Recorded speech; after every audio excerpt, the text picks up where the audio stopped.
Shalom saudara, selamat pagi. Bagaimana kabar saudara? Senang sekali dapat menjumpai saudara dalam Renungan Pagi Spiritual Life.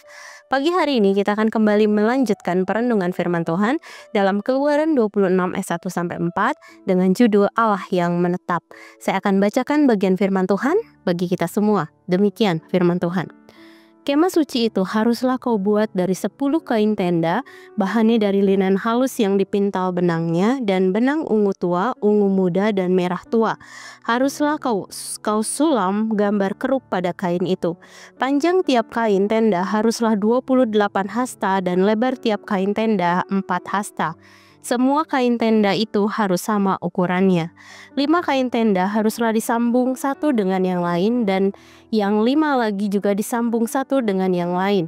Pada kain sambungan yang pertama, di tepi kain tenda yang terujung, haruslah engkau membuat lubang-lubang yang dipilin dari kain ungu tua. Demikian juga kau buat di tepi kain tenda yang terujung pada kain sambungan yang kedua.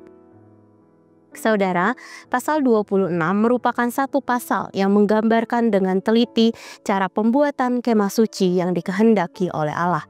Kemah suci atau disebut juga kemah pertemuan atau tabernakel adalah tempat persemayaman Allah yang diperintahkan untuk dibangun oleh Musa setelah bangsa Israel keluar dari Mesir.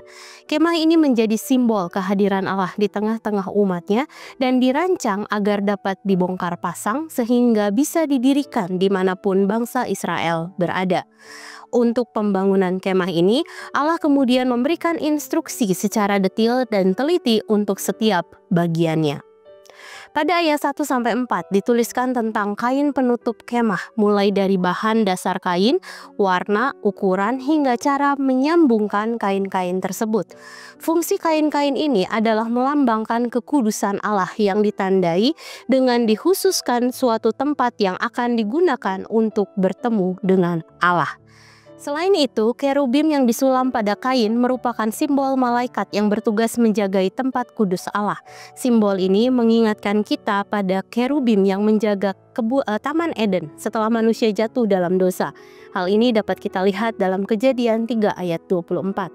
Hal ini menunjukkan bahwa manusia yang berdosa tidak dapat sembarangan masuk ke ruang kudus dan maha kudus dalam kemah itu. Dengan demikian, ayat 1-4 sebenarnya menunjuk pada sifat Allah yang kudus dan agung, tetapi tidak menjauhkan diri dari manusia, sehingga ia merancang suatu tempat agar dia dapat hadir untuk berjumpa dengan umatnya. Saudara, perjumpaan dengan Allah selalu merupakan inisiatifnya. Allah mengetahui bahwa manusia menjadi sulit bertemu dengannya sejak jatuh dalam dosa, seperti ketika masih berada dalam Taman Eden. Simbol kerubim pada kain penutup kemah adalah tanda perlindungan Allah, agar manusia tidak mati ketika berhadapan dengan kekudusannya. Solusi Allah untuk mengatasi keterbatasan manusia itu disempurnakan kemudian melalui kehadiran Yesus Kristus yang menjadi imam besar agung, sang pengantara antara Allah dan manusia, sehingga kita memiliki akses penuh untuk menghampiri Allah. Hal ini dapat kita baca dalam Ibrani 4 ayat 14-15.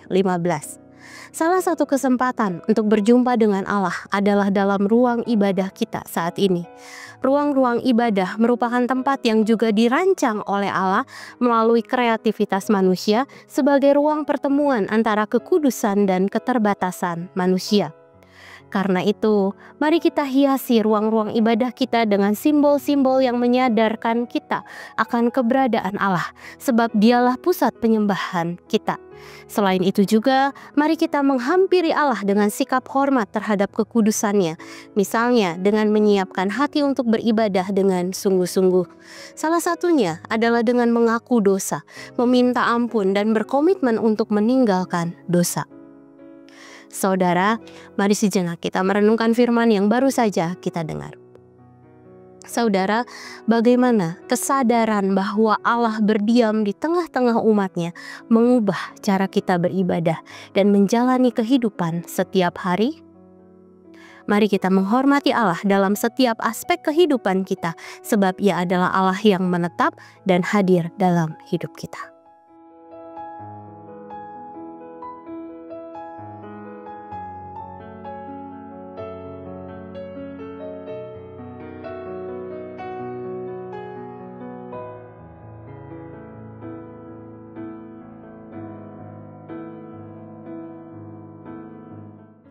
Demikian firman Tuhan hari ini. Mari kita berdoa.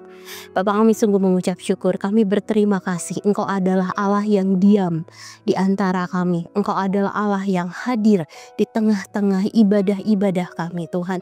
Bahkan saat ini Engkau ada di dalam hati kami, menuntun kami, membimbing kami. Kami bersyukur kami memiliki Allah yang memiliki inisiatif untuk senantiasa mengalami perjumpaan dengan kami, Tuhan. Dan kami rindu di dalam keseharian hidup kami bisa menangkap momen itu, Tuhan. Kami bisa menangkap kehadiran itu, Tuhan. Sehingga kami bisa bertumbuh di dalam Engkau, Tuhan. Terima kasih. Dan hari ini juga, Tuhan, kami mau serahkan seluruh aktivitas kami ke dalam tangan kasih-Mu. Setiap tanggung jawab yang harus kami kerjakan, Tuhan. Setiap hal-hal yang harus kami selesaikan. Kami tahu Engkau yang menolong kami, membantu kami di dalam segala sesuatunya. Terima kasih Engkau yang menjagai kami, menjagai orang-orang yang kami sayangi dimanapun juga kami berada. Terima kasih Tuhan. Dalam nama-Mu kami berdoa dan kami mengucap syukur. Haleluya. Amin. Selamat pagi saudara, selamat beraktivitas. Tuhan Yesus memberkati.